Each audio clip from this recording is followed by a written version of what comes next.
Hi everyone, we're here at Aberdeen Science Centre to run a number of sessions with the public. It has been an amazing time learning from everyone about responsible and ethical AI.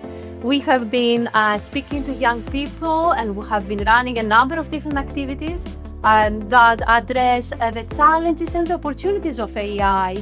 It's not only about how to use specific tools. It's not about the next AI tool. It is about understanding how it operates in our society and what are the challenging issues we have. Misinformation, fake news, we've got AI hallucinations, we have issues that deal with biased data in AI. How can we all understand this? Why is this important?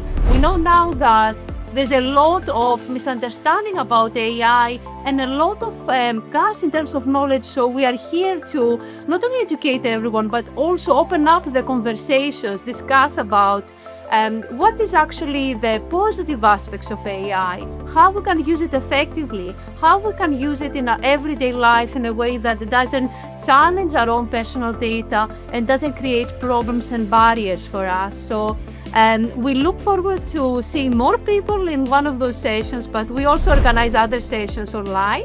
And we're always happy to invite you. So if you are interested, please let us know. Please check our website and do get in touch with us, because we are looking for more opportunities to deliver these resources and to not only educate the communities, but also open up the conversation with everyone. Thank you. And we look forward to seeing you soon in one of the sessions.